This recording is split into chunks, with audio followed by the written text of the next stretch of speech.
Хорвоогийн хүмүүсийн хөл өсөөн дунд тоос шороо хөдөлгөж яваа энэ хоёр хүний Гампартанян гэдэг.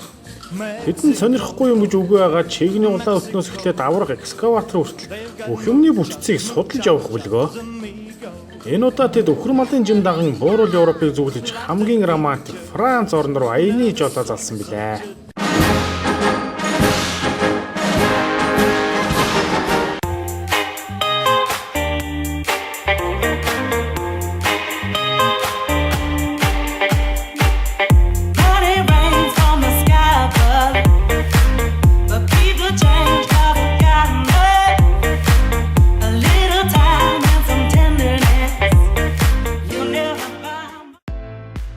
За сайн байцгаана уу эрхэм хүндэт үзэгчтэй.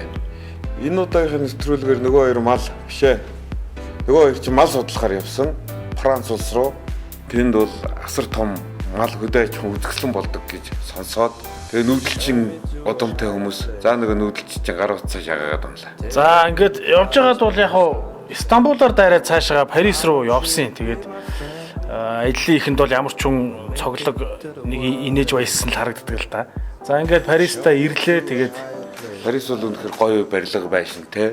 Армантаг. Бид хоёр бол хоёр эрэгтэй ч гэсэн их армантаг явлаа. Bonjour de Paris. За Парист байна. Сайхан ирсэн. Тэгээд одоо өхөр малынхаа үзэлтэн рүү явна. Тэгээд хотын жоохон харж байна. Энд тэнд үздэг гардаг юмнууд бол байд юм байна. Тэгээд газрын зургуудыг тэмдэглэж аваад тэрийг хармалаад яваад байгаа.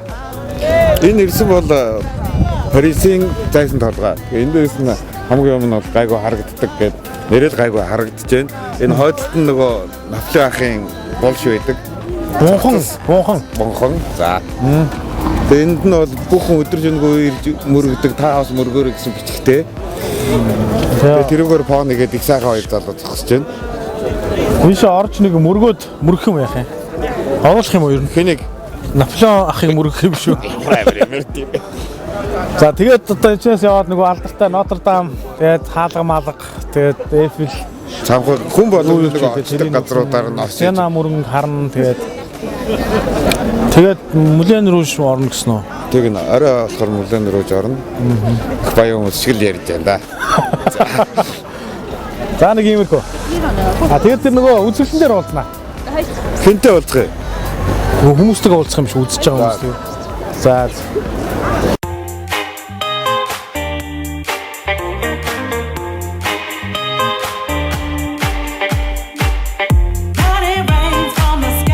За бид хоёр зурж ирсэн үзэсгэлэнгийнхээ үүдэнд ирчээд байна.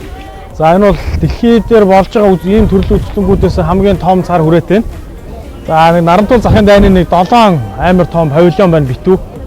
Тэгээд энэ аашигээ ингээд 2-оос 7-х нь байгаа. Нохой морь янз бүрийн юмнууд байгаа. Энд болохоор өхөр хонь ямаа гахаа гэсэн тийм 4 амтны үзэсгэлэн байна. Тэгээд 1-р павильоноос эхэлж явна. Францаар бол павильон гэж нэрлэдэг.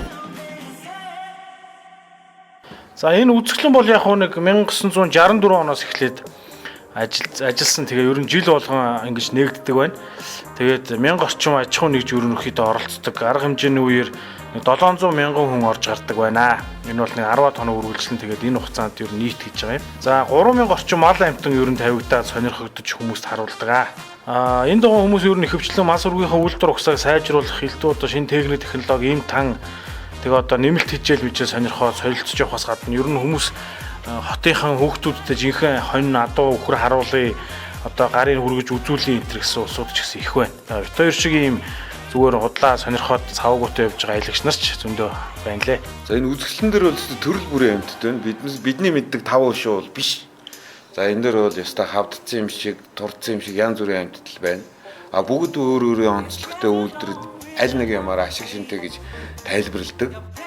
Үзэсгэлэн дээр зөвхөн энэ нэг юм үзэхээс гадна ингэж янз бүрийн гоё хоол унд цагаан эдээ махаар хийсэн хям энэ төр нь амталж болно, худалдаж авч идэж болно. Идэж хоолны хэсэг бол айгүй гоё. Идэж уух бол идэж гоё байсан. Саяны гол нэг баахан сарсан баг ухаш харагдаад байгаа. Зүгээр тийм юмд хийцэн хям мах шүү хатаа цуцсан. Зөвхөн мал байхаас гадна одоо энэ тоош нарын тэмцээнээс ахуулаад хөдөөж бүтээгдэхүүнээр хийж болох бүх төрлийн юмны тэмцээн уралдаан болно. Одоо энэ бол нэг морины тэмцээн болоод байгаа шиг байна. Тий, энэ мориноос гадна юу н илжиг, луус энтергээд байхгүй юм байлээ.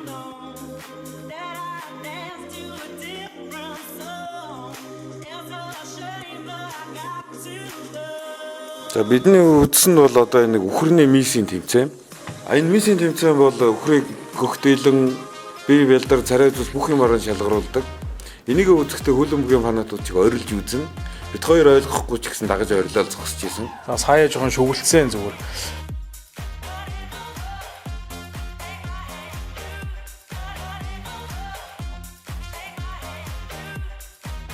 За өхрөө гоё сайхан харагдуулахын тулд ингээд өсний машинаар хамаг үсийг мулцлаад гоё уул тавьж аваадах шиг байгаа тийм. Би нэг бол залуудаа нэг үсээ ингээд засдаг засвалдаг гэж үлээ. За энэ бол Монголын нөгөө эрт дээр үед байдаг байсан хараалаг үнэ. Биш үү? За мөн байх гээл тагаа. Монголын үнэ биш ээ биш. Монголд байсан. Байсан. Гадаадаас оруулж ирдэг байсан. Тэгээд амьдрах чадваргүйгээ ирлийзжүүлээд өв. За тийм нарийн юм бол чамтай нээж худлаа ирж чадахгүй нэ. Би ганцаараа л худлаа яриа та. За ингээд нүднэр гэлцсэн бухнууд бол ер нь бол дундаж нэг 1500 кг. За рекордууд бол энэ ч байна лээ. Тэгээ 2 тонн мууны жинтэй бух одоо 3 үнэний дайтай юм уу да. Тэгээд энэ амар том ууртай амар амьтдын чи ер нь урд нь харж байгаагүй чи ингээл сүүл мөлөө өдлөхт нь хүртэл айд зочаал иймэрхүү байдалтад хоёр хүн л явлаа да энэгээр. Тэгээ өхөрнөөс гад энэ бяцлаг Монголын юунууд хоолнд хийдэг энэ гэхдээ хүн байна. Бяцлагны тухай хойно өгүүлэх тул энд ингэ зогсъё доо.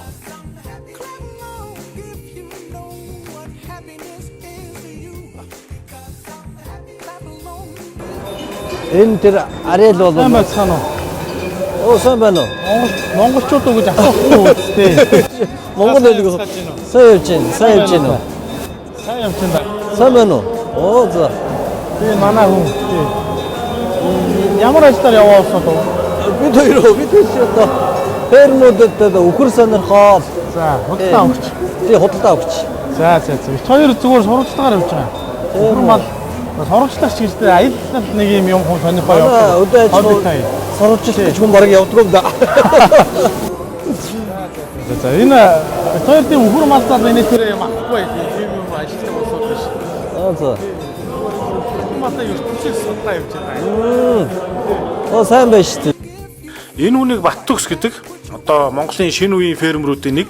За нүүдэлч агро гэдэг компаниг байгууллаа. Тэгээд энэ үзэсгэлэнд бол яг цэвэр ажил хэргийн шугамаар явж байгаа. Одоо шинэ үйлдвэр ухсаа тоног төхөөрөм сонирхоод үнэ малаа ялахгүй явж байгаа хоёр нөхрийн хувьд бол ийм сайхан мэрэгжлийн үнэтэй таарсан нь бол их аз завшаан болсон. Зөндөл юм тайлбарлаад онцлог үйлдвэрүүдийн ялгаа, сүүний гарц, махны чиглэл гээд олон ч юм сурч авсан да. За бишаа та тэр ингээ байгаад байгаа нэг самбарууд дээр бичээстэй юм одоо юу байна нэ баахан тоонууд бид нар одоо өчтөрөөсөө мэдэхгүй л яваадсан. Юунаас нэг асууя. Юу яахгүй. Одоо чи энэ Монголоор төхөрөөр одоо калотти гэдэг одоо нэртэй. Тэгээд 11524 кг сүг 293 өдөрт авсан гэсэн ийм үзүүлэлт гаргаж ирж байгаа. Тэгэхээр чинь нэг өдөртөө нөхөр бол 41 литр сүү сааж исэн. Хамгийн багадаа 34 литр сүү гарч исэн гэсэн. Зүгээр ингээд нэг удаа саагаад 41 нэг өдөрт байна. Өдөрт тийм. Нэг удаа саахад 20 литр сүү гарч чинь. Тэгээд ингээд орой өглөөний сааман дээр 41 литр сүү гаргасан. Тэгээд энэ үзүүлэлтээр энэ уралдаанаас бол тэр Гран При шагналыг авсан хүрээ гэдгийг тэр доор 22,000 жил хүрэхгүй хугацаанд тоон гараа суу ганцаар өгсөн байна тий. Энэ гангаар 11,000 литр сүү. Гэсэн үг чи 11 тоон сүү гарчиж байхгүй юу? Яг ийм үзүүлэлт бол бас их өндөр үзүүлэлт үзүүлсэн хүрээ байна л да. Ер нь Монголоор төхөр ингээд сүү махны хосломол ашиг шимтэй гэдгийг өдөр болгон өдрөгдсөн л харуулсаар байна. Бас махны хөө. Тий. Одоо ингээд харахад бол маш тарган одоо тий махлаг ийм өхөр байгаа байхгүй юу? Бас өөр бусад сүүний үйлдвэрийн өхрүүд бол туранхай ихэнх одоо тэжээлээ сүүнд зарцуулдаг. Гэтэл энэ өхөр бол одоо эдсэн тэжээлээ сүүнд ч махандаас зарцуулдаг. Сүүний гарцуул юм өндөр байдгаа гэдгийг байн харуулж чадчихжээ. Энэ бол удам сартай их сар хүрээ байна л да. Энэ Монголд байна уу юм? Бидний нэг бол Монгол оролоод 3 жил болж байна. Эхний удаа 150-ыг дараа нь дахиад 150-ыг оруулаад одоо бол 800 гаруй Монголиар төхөр бол Монгол итгэжсэн байж байгаа шүү дээ. 300 300 авчраа одоо үржил 800 болсон байгаа тий. Хаана байна танаа тэр өхөр? Энэ одоо нүүдэлчин ферм дээр байдаг шүү дээ. Нүүдэлчин группийн хишгт нүүдэлчин компани ферм дээр байна. За мөн одоо одоо тэр баян чанган бас байгаа энэ хөр. Тий. Анх очсон өхрүүд одоо манайх нэг иймээр яваад би ганц нэг ийм хавар үйлдвэрийн үнэ өхөр оруулж ирээд Монгол хөртөө эрлэлцүүлж тэжээж өрөөд идэг. Танах тийм юм байна уу? Бид нар бол энэ цэврээр нь авч явах юм зорилготой. Өөрөө удам гармал одоо бүртгэл эдэр нь бүгдээрээ тийм цэврээр байх хэрэгтэй. Өөрөө ямар бүртгэлтэй юм чи. Одоо улсад энэ шиг бүртгэлээр нь нэрлэдэг баг. Өмнө биелэх одоо эцэг их эмээ өвөө гэж бүх юмнууд нь заавал бүртгэлтэй байна. Хэрвээ Монгол хөртөө эзлэжүүлчихвэл бүртгэл байхгүй болчих. Тийм. Одоо тэгвэл танд байгаа 800 төгрөг хүчин бүгдээрээ ингээд бүртгэлтэй тэгээд энэ өхрүүдийн бүртгэлд нь орцсон явж байгаа гэсэн. Орцсон явж байгаа гэсэн. Тийм. Дарвал нь бол юм байна. Тодорхой.